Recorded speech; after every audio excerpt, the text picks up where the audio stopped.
여러분의 삶의 풍성함을 누리며 살아가고 있습니까? 어떤 것 같아요? 아니면 배고프거나 메마른 삶을 살아가고 계십니까? 저는 우리 부국교회 모든 성도들이 풍성한 삶을 누리며 살아갈 수 있게 되기를 바랍니다. 올 여름은 다른 어떤 해보다도 더 덥다고 그래요. 날씨가 더우면 우리는 꼼짝도 하기가 싫습니다. 에어컨 앞에서의 시원한 바람을 쐬며 조용히 있기를 원하죠. 아이스크림을 먹으며 서늘한 그늘에서 지내기를 원합니다. 저는 시골에 살면서 부모님의 농사를 많이 도왔습니다. 형이나 동생은 다 이 핑계 저 핑계로 빠져나갔지만 저는 부모님이 고생하는 모습을 보면서 가만히 있지를 못하는 성격이에요. 그래서 죽으라고 부모님 일손을 도왔습니다. 여름이 되면 지게를 지고 논으로 가서 논둑을 베입니다. 여러분 논둑을 아세요? 농사를 지어보신 분은 알 거예요. 농사를 지으면 논에다가 벼를 심고 둑이 있습니다. 물이 흘러 넘치지 못하게 둑을 만들고 그 둑에 보면 이제 풀이 나요. 풀이 자라는 그것을 베어서 소 먹이로 삼습니다. 저는 여름 되면 항상 지게를 지고 여지없이 논둑을 베러 갑니다. 논둑을 베러 가면 여러분 그 무더운 새벽부터 나가요. 그러면요, 낮 되면요, 정오가 되면 온몸이 땀으로 다 젖어요. 속옷뿐만 아니고 바깥에 막 겉옷까지도 다 이렇게 젖습니다. 이제 너무 엎드려서 베다 보니까 허리 편다고 일어서서 이렇게 논을 탁 쳐다보면 날씨가 더우니까 전혀 사람들이 나오지 않아요. 혼자 논둑을 베고 있는 거예요. 그 모습을 바라보면서 저는 이렇게 생각을 했어요. 앞으로 내 인생도 언젠가는 부모님을 떠날 터인데 나는 뭘 먹고 살아가야 할 것인가? 라는 중학교 시절에 제가 그런 생각을 했었습니다. 여러분 대단하지 않습니까? 그 아이 시절에 내가 언젠가는 부모님을 떠나게 될 터인데 내가 부모님을 떠나서 이 세상을 살아가면서 뭘 먹고 살아갈 것인가? 무엇을 하면서 먹고 살아갈 것인가? 그런 생각을 했어요. 아무도 없는 들판에 홀로 서 있는 내 모습. 어떻게 보면 오늘 우리가 살아가는 삶이 바로 이와 같지 않나라는 생각을 해보게 되었습니다. 오늘 본문에 보면 제자들이 예수님께 이렇게 말을 하죠. 35절에 보시면 때가 저물어 가며 제자들이 예수께 나와 여짜오되 이곳은 빈들이요 날도 저물어 가니라고 했습니다. 여기서 빈들이라고 하는 말은 헬라어로 에레모스라는 말이에요. 이 뜻은 버려진, 고독한, 외로운, 홀로라는 그런 뜻을 가지고 있습니다. 따라서 빈들이라고 하는 말은 버려진 들판, 고독하고 외로운 허벌판이라는 말입니다. 그러므로 우리가 있는 여기가 빈들이라고 한 말을 의역해 본다면 우리는 버려진 들판에 있습니다. 우리는 고독하고 외로운 허벌판에 있습니다라는 말로 대신할 수가 있을 것입니다. 우리가 인생을 살아가다 보면 이러한 일들을 만날 때가 얼마나 많이 있습니까? 가끔씩 자신이 버려진 들판에 홀로 서 있는 것 같은 그런 느낌을 받을 때가 있습니다. 그런데 여러분 그때가 언제라고 했습니까? 본문에 보니까 날이 저물어 갈 때라고 했어요. 외롭고 고독한 땅에 서 있는데 이제는 어둠도 깔리고 날도 저물어 갑니다. 그도 그럴 것이 행복한 사람이 밤을 만난다면 그 밤은 안식과 쉼이 주어지는 평온한 밤이 될 수가 있겠지만 사랑하는 사람이 없거나 혼자서 인생을 살아가야만 하는 사람에게 밤이 찾아왔다고 한다면 그 밤은 춥고 외로운 밤이 될 것입니다. 저는 오늘 본문을 묵상하는 가운데 내 인생의 마지막은 어떨까 하는 생각을 해보았습니다. 과연 나는 내 인생의 마지막 때 어떤 말을 할 수가 있을 것인가? 오늘 이 제자들과 같이 인생의 황혼기에 마치 빈 털터리가 되어서 빈 들이나 사막에 혼자 서서 외로움을 느끼고 있지는 않을는지, 그렇다면 얼마나 내 인생이 처량하고 황량할까라는 생각을 해보았습니다. 그래도 젊었을 때는 좀 낫죠. 젊었을 때 만나는 인생의 황량함은 나를 견고하게 만들어주는 도구가 될 수가 있겠지만 인생의 황혼기에 만나게 되는 황량함은 어떻게 해볼 수가 없을 것입니다. 그렇다면 제가 오늘 우리 성도들에게 한번 여쭈어봅니다. 지금 여러분의 인생은 오늘 제자들이 만난 상황과 같이 어둠이 깔리는 빈들과 같은 상황은 아니십니까? 우리가 빈들과 같은 인생의 길을 걸어갈 때 갖는 소망이 있다면 무엇일까요? 그것은 내가 어떻게 하면 이 빈들의 인생을 풍성한 들녘으로 바꿀 수가 있을까 하는 것입니다. 여러분, 어떻게 하면 내 인생을 풍성한 들녘으로 바꿀 수가 있을까요? 몇 가지 말씀을 드리면, 첫째는 삶의 간정들이 있어야 합니다. 오늘 말씀은 예수님께서 5,000명을 먹이시는 장면입니다. 당시 많은 무리들이 예수님이 가르치는 말씀을 듣고자 몰려들었어요. 그러자 예수님께서는 그들을 향해 말씀을 가르치시고 또한 병자들의 병을 고쳐주셨습니다. 그런데 그 전에 어떤 일이 있었는가 하면, 예수님을 통해 파송을 받은 제자들이 전도 여행을 마치고 막 돌아왔어요. 그동안 예수님의 명령을 받아 이리저리 돌아다니며 하나님의 나라를 전거하고 돌아왔으니 얼마나 피곤했겠습니까? 열심히 일을 하고 돌아왔으면 좀 쉬면서 잘 먹어야 하는데, 오늘 본문에 보면 음식 먹을 겨를도 없었다라고 했습니다. 그러자 예수님께서는 저들을 보시고는 좀 쉬어야 하겠다는 생각이 들어 한적한 곳으로 가서 쉬라고 하십니다. 그런데 33절에 보면 예수님과 제자들이 쉬기 위해 배를 타고 한적한 곳을 향해 가고 있었는데, 그 모습을 무리들이 보고는 쫓아왔습니다. 먼저 가 있는 무리들도 있었어요. 그 무리가 얼마나 되었는가 하면 5,000명이나 되는 어마어마한 무리들이었습니다. 한마디로 온 들녘이 사람들로 가득 채워서 인산인해를 이루고 있었다는 것이죠. 그러자 주님께서는 가시는 길을 멈추시고 무리들을 가르치기 시작을 합니다. 하나님의 말씀을 전거하시면서 병자들도 고쳐주셨습니다. 그러다가 시간이 얼마나 지나갔는지 해가 기울기 시작을 합니다. 그런데 이상하게도 예수님은 하시는 일을 멈추시지를 않는 거예요. 그러자 제자들은 안달이 나기 시작을 합니다. 그래서 아마도 자기들끼리 모여서 이런저런 이야기를 나누었을지 모릅니다. 왜 예수님은 저녁 때가 되었는데도 계속해서 일을 하시는가? 이제 날이 어두워지고 했으니 좀 그만하시면 안 될까? 아니면 예수님은 날이 어두워졌는지도 모르고 계시고 있는지는 않는지, 우리가 알려줘야 되는 거 아니야? 이런 얘기들을 나누었을 것입니다. 그러나 예수님은 시간이 흘러감에도 불구하고 꼼짝도 하지 않은 채 하시던 일을 계속하십니다. 그러자 기다리다 못한 제자들 중에 하나가 예수님께 이렇게 이야기를 하죠. 36절에 보시면 무리를 보내어 두루 총과 마을로 가서 무엇을 사 먹게 하옵소서. 하지만 예수님은 제자의 말을 듣고서 어떻게 말씀을 하시는가 하면 너희가 먹을 것을 주라고 말씀하십니다. 아니, 주님은 어떻게 우리에게 먹을 것을 주라고 말씀하시는가? 우리가 가진 것이 있어야 주지. 제자들이 아무리 찾아봐도 먹을 것을 줄 형편이 되지를 않았어요. 그리고 그들이 겨우 찾아낸 것이 떡 5개와 물고기 2마리밖에 없었습니다. 그래서 예수님께 이것을 보고하죠. 이 말은 자신들은 할 수가 없다는 겁니다. 그렇다면 여러분, 왜 예수님은 제자들을 향해 먹을 것을 주라고 하셨을까요? 예수님이 그들의 형편을 몰랐을까요? 전도 여행을 마치고 돌아온 제자들에게 무슨 돈이 있어서 그 제자들에게 먹을 것을 주라고 얘기하시는 것일까요? 사실 이것을 알기 위해서는 앞전에 예수님께서 제자들로 하여금 전도 여행을 보내실 때를 생각해 보아야 합니다. 예수님이 제자들을 보내실 때 무엇을 주어서 보냈습니까? 아니에요. 마가복음 6장 8절로부터 9절에 보면 명하시되 여행을 위하여 지팡이 외에는 양식이나 배낭이나 전대의 돈이나 아무것도 가지지 말며 신만 신고 2벌 옷도 입지 말라라고 했습니다. 그리고는 전도여행을 마치고 돌아왔을 때 예수님이 그들을 향해 물으십니다.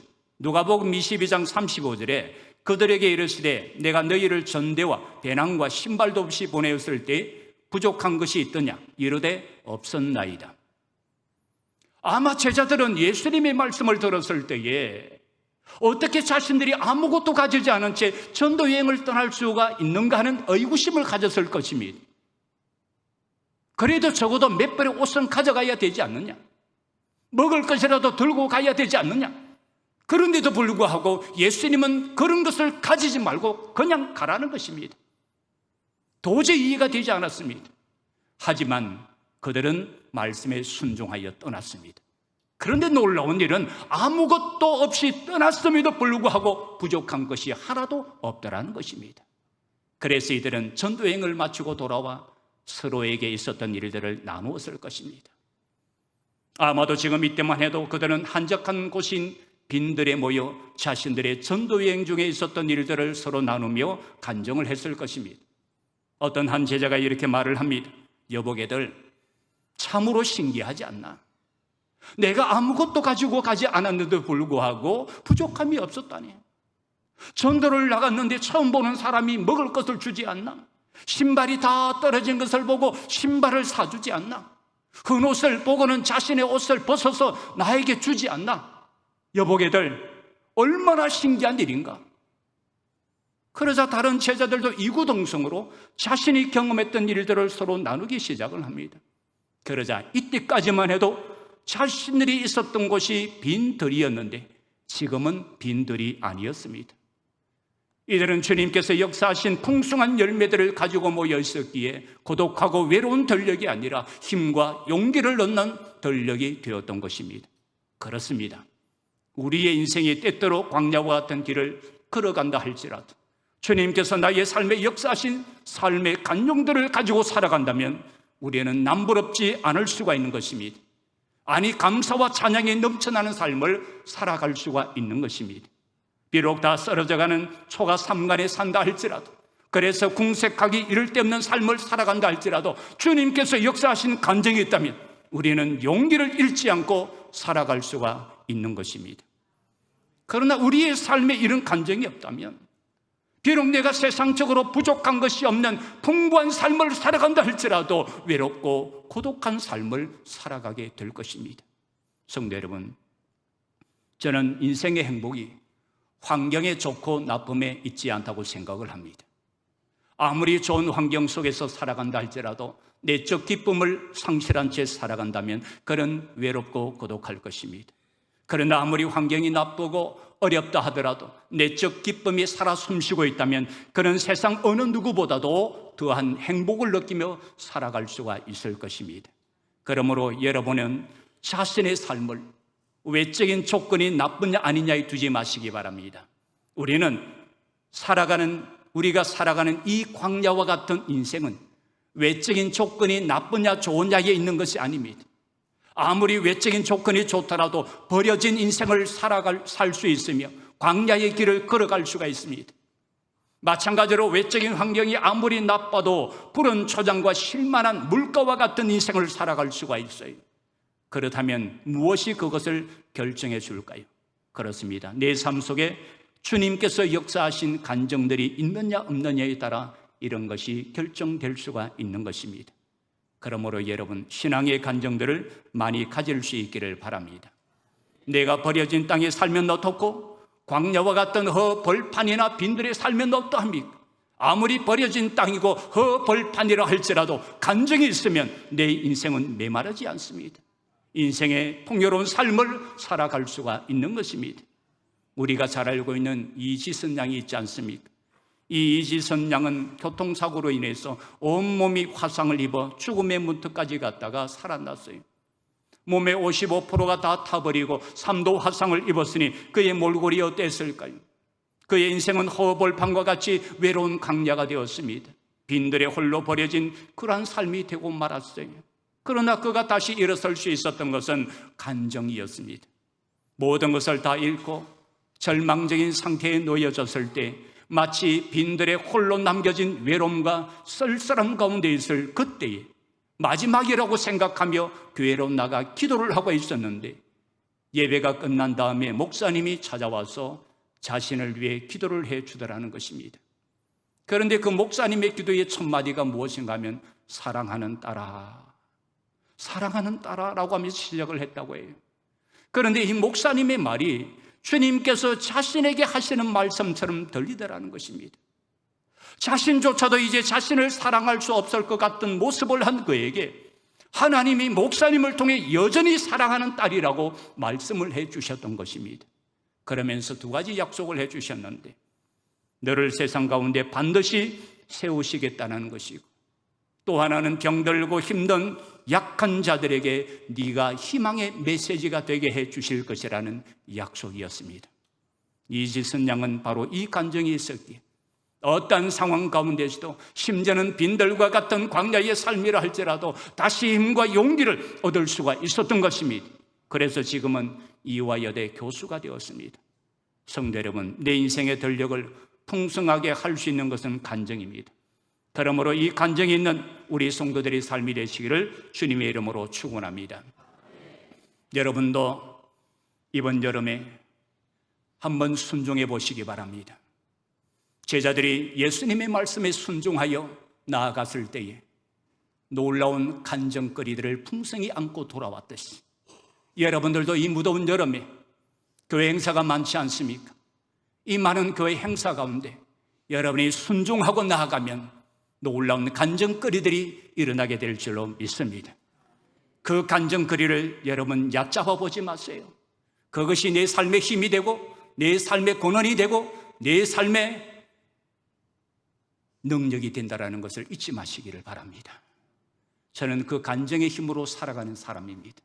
주님이 나를 만나 주셨던 그 간증을 통해서 지금까지 내가 살아가고 있어요. 여러분, 저는 제 신앙의 바운더리가 있습니다. 제 신앙의 바운더리가 뭔 줄 아세요? 나의 나 된 것은 하나님의 은혜로 된 것이라. 이것이 제 삶의 바운더리입니다. 목회를 하면서 교만하려고 할 때, 게으름을 피우려고 할 때, 야, 네가 잘나서 그 자리에 있는 게 아니야. 너는 오직 하나님의 은혜로 이 자리에 있는 거야. 그러면서 교만하려고 할 때 겸손해집니다. 게으름을 피울 때는 정신을 바짝 차립니다. 내가 이 자리에 있는 것은 하나님의 은혜로 된 것이라. 절대 이 바운더리를, 이 경계를, 이 테두리를 저는 벗어나지 않으려고 개인적으로 몸부림을 치고 있습니다. 그러면서 주님의 말씀에 순종해 나아갈 때에 수많은 간증거리들이 일어나고 있습니다. 우리 성도들도 하나님 말씀에 순종함으로 이번 여름에 지금까지 경험해 보지 못한 수많은 간증거리들이 일어나는 그런 역사가 있기를 주님의 이름으로 축원합니다. 두 번째는 일상의 소중함을 알고 최선을 다하는 것입니다. 오늘 예수님은 똑같은 일을 반복하고 계십니다. 선교 여행을 마치고 돌아온 제자들과 함께 한적한 곳으로 가셔서 좀 쉬셔도 될 법한데 예수님은 또다시 무리들을 가르치고 계세요. 그렇다면 제자들이 바라볼 때 그 일은 날마다 반복되는 일이기에 권태롭고 지겨운 일이 될 수가 있습니다. 음식 먹을 겨를도 없이 가르쳤으니 얼마나 피곤했을까요? 이것을 보면 예수님과 제자들도 몹시 피곤하게 사셨음을 알 수가 있습니다. 또 그 삶이 하루 이틀에 국한된 것이 아니라 늘 반복되었어요. 늘 이 마을 저 마을로 돌아다닙니다. 늘 뜨거운 떼약볕 아래에서 타박타박 걸으셨습니다. 늘 많은 사람들을 만나셨고 늘 또 가르치셨으며 병자들을 고치셨습니다. 그러다가 해가 지곤 했어요. 인자는 머리 둘 곳이 없다라고 말씀하신 주님의 그 말씀을 보면 때로는 노숙도 하셨다라는 것을 알 수가 있습니다. 이런 삶이 날마다 반복되고 있어요. 아마 제자들도 몹시 따문했을 것입니다. 예수님의 제자가 되면 뭔가 획기적인 일이 일어날 것이라고 기대를 했는데 늘 그날이 그날이었어요. 예수님은 제자들과 멋진 휴가 한번 하신 적이 없습니다. 언제나 피곤했습니다. 끼니라도 그러게 되면 짜증이 났을 거예요. 오늘 본문이 바로 그런 대목입니다. 그렇다면 여러분, 오늘 우리가 살아가고 있는 삶도 바로 이러한 삶이 아닐까요? 우리도 예수님과 제자들처럼 지금까지 하던 일을 계속해서 해가고 있습니다. 매일매일 반복된 삶을 살아가고 있어요. 남편은 아침에 일어나 회사로 갑니다. 저녁에 돌아와 잠시 가족들과 함께 시간을 보내고는 또다시 회사로 갑니다. 아내는 어떻습니까? 늘 하던 대로 하지 않습니까? 여러분, 제 아내가 좀 바빠가지고 제가 퇴근을 하면 밥을 합니다. 설거지를 합니다. 청소를 합니다. 돌았으면 밥때가 돼요. 또 밥을 한치 해야 되고. 돌았으면 보면 머리카락이 떨어지고 청소를 해야 됩니다. 청소를 해야 되고. 분명히 한 2끼밖에 안 먹었는데 설거지할 게 가득 차였어요. 설거지도 해야 됩니다. 그렇게 하면서 제가 생각을 해봤어요. 내 아내가 얼마나 지겨웠을까. 돌아서면 지금은 아이들이 좀 나가 있는 아이들도 있고 해서 괜찮은데 아이들 셋 기록했을 때는 얼마나 힘들었을까. 그걸 제가 지금 느끼고 있습니다. 늘 반복되는 삶. 아이들은 어떻습니까? 늘 하던 공부를 위해 학교와 학원을 병행해가면서 공부를 하죠. 늘 일상의 삶입니다. 매일매일 반복되는 삶. 그래서 어떻게 보면 지겹다고 느껴지기도 하고 짜증도 날 법합니다. 그런데 여러분, 오늘 예수님을 잘 보세요. 예수님은 식사할 겨를도 없이 좀 쉬어야 하는데도 쉴 시간도 없이 또다시 무리들을 가르치십니다. 자칫 짜증도 나고 실정도 날 수 있는 일들을 기쁨으로 감당하고 계십니다. 이것이 바로 예수님이 살아가신 삶의 방식이었습니다. 성도 여러분, 남들은 날마다 멋진 인생을 즐기는데 왜 나는 매일 똑같은 일만 지겹게 반복해야 하는가 이렇게 생각을 하고 계십니까? 여러분, 예수님도 그렇게 하셨음을 기억하시기 바랍니다.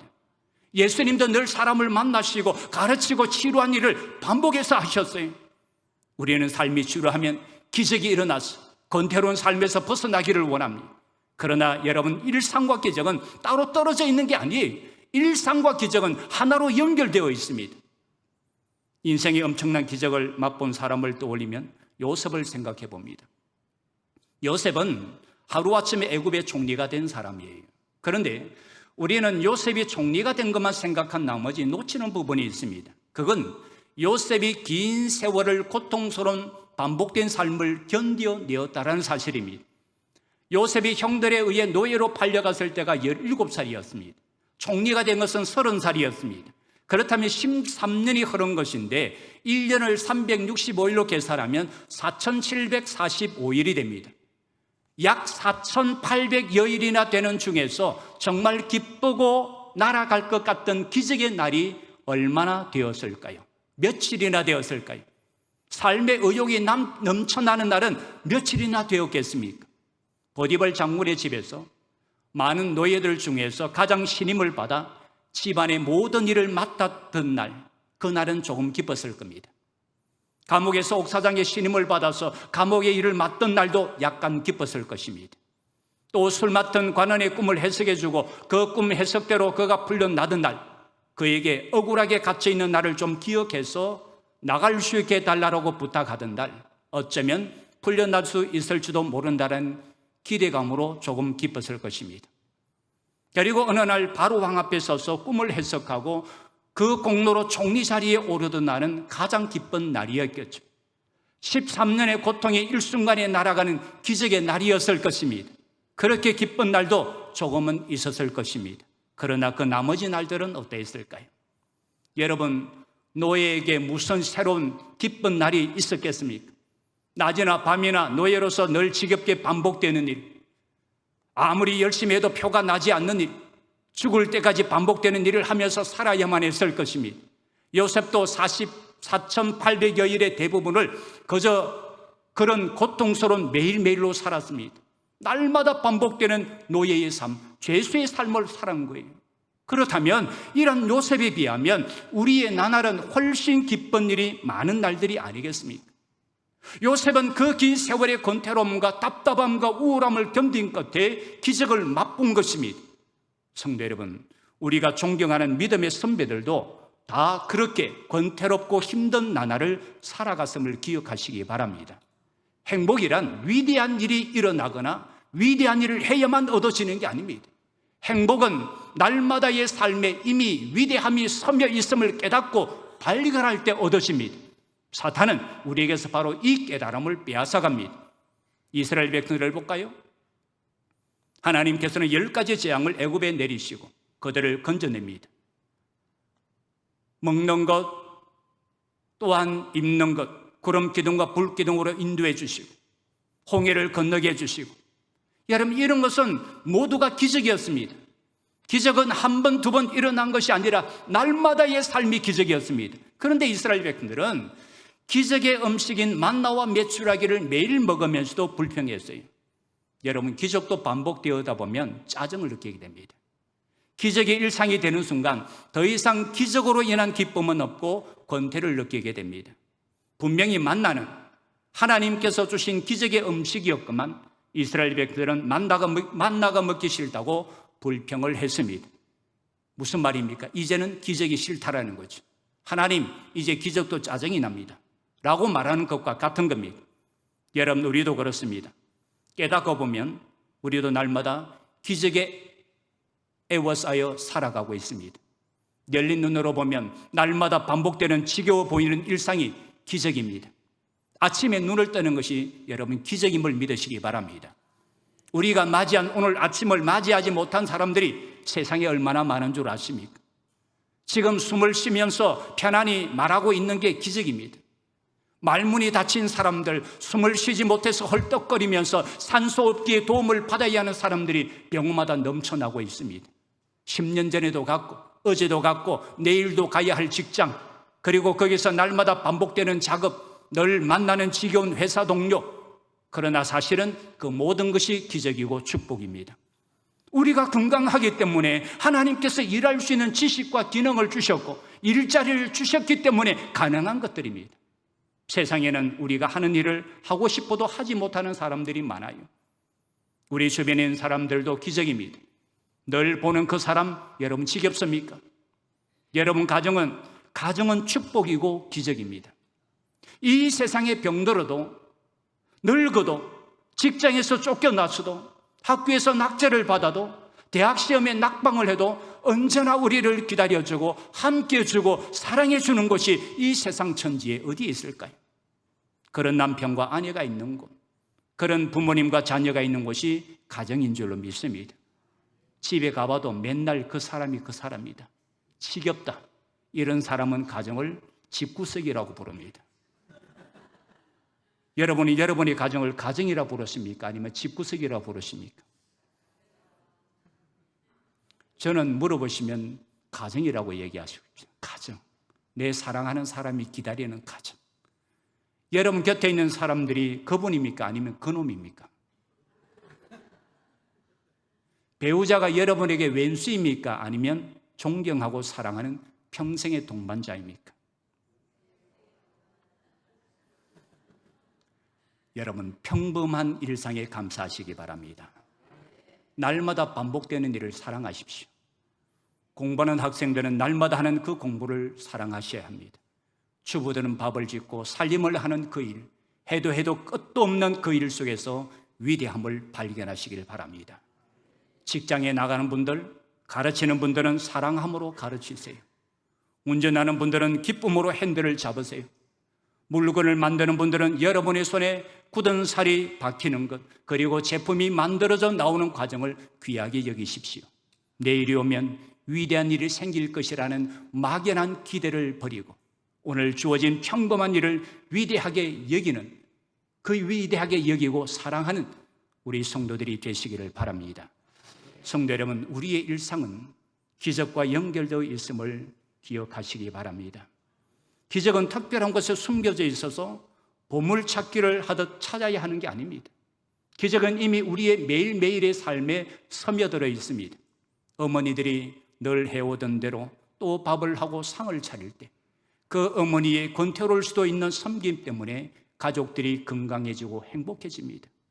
아버지들이 새벽부터 나가 늘 하던 대로 힘든 일로 땀을 흘릴 때 그 아버지에게는 지겨울 수도 있는 그 일 때문에 가족들은 안락한 삶을 살 수가 있습니다. 자녀들이 힘들지만 따분하지만 책상머리에 앉기 싫을 때도 있지만 그래도 열심히 공부를 할 때 부모님들은 자녀를 바라보면서 허무한 기쁨을 맛보게 됩니다.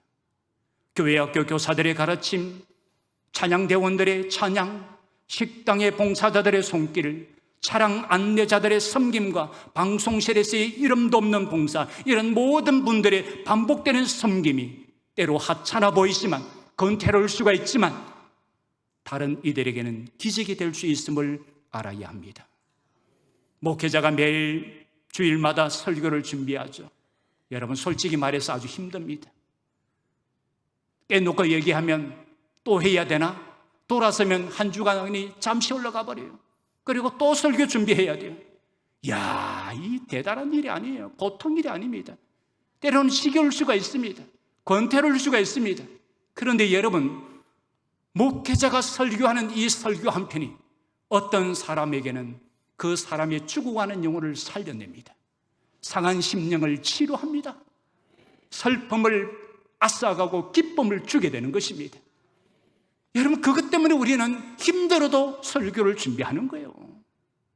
목회자들에게는 그것이 권태롭고 힘들지만 내가 최선을 다해서 준비하면 그것이 사람을 살리고 치료하는 기적의 역사를 일으킨다는 거예요.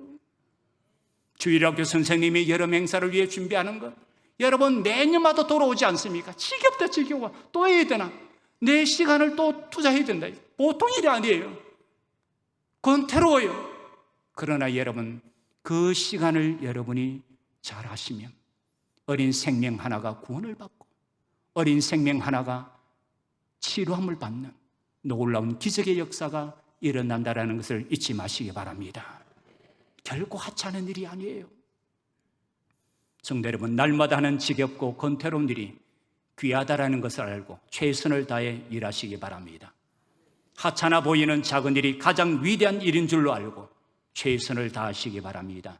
그래서 평범한 일상 속에 깃든 놀라운 기적들을 날마다 맛보며 살아가시는 우리 성도들이 되시기를 주님의 이름으로 축원합니다. 또 하나는 주님 앞에 내어놓아야 합니다. 오늘 빈들에 모여있던 무리들이 풍성하게 먹을 수 있었던 이유가 무엇이라고 했습니까? 보리떡 5개와 물고기 2마리 때문이었습니다. 그렇다면 여러분 한번 생각을 해보세요. 보리떡 5개와 물고기 2마리가 뭐 그리 대단한 것입니까? 5,000명이 먹기에는 아주 턱없이 부족한 것입니다. 하지만 주님의 능력이 바로 여기에서 나타났다는 것이죠. 한 소년이 드렸던 그 보리떡 5개와 물고기 2마리, 요한복음에 보면 이것을 한 소년이 가지고 온 도시락이라고 했습니다. 그런데 그 도시락을 지금 주님 앞에 드립니다. 우리가 보기에는 아주 작고 보잘것없는 것에 불과한 것처럼 보이지만 예수님은 그 작은 것을 통해 능력을 나타내 보여주셨다는 것입니다. 그러나 우리가 한편으로 생각을 해보면 이 보리떡 5개와 물고기 2마리란 5,000명에게는 턱없이 부족한 것이지만 한 소년에게는 충분한 것이었다라고 볼 수가 있습니다. 하지만 그 아이는 자신의 것을 내어놓았습니다. 어떻게 보면 이 아이에게는 아주 소중한 것이 될 수도 있는 것이었습니다. 그런데도 아이는 그것을 주님 앞에 내어놓습니다. 그러자 예수님이 그 위에 축사하시고 떡을 떼어 사람들에게 나누어 주었는데 그 모든 사람들이 다 먹고도 12광주리가 남았다고 했습니다. 그렇다면 여러분, 이러한 일이 어디에서 시작이 되어졌습니까?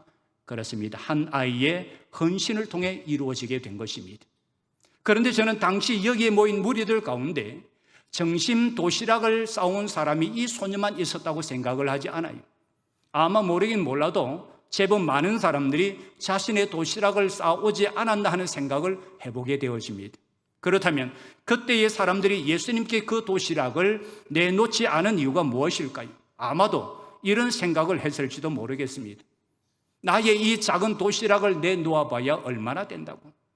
누구 코에 붙일 수가 있겠는가? 차라리 나 한 사람이라도 배불리 먹는 게 낫겠지 하면서 자신의 도시락을 내놓지 않았을 수도 있습니다.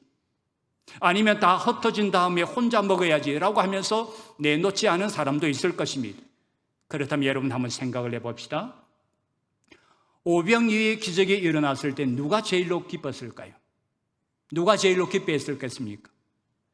자신의 모든 것을 아낌없이 드렸던 이 소년이었을 것입니다.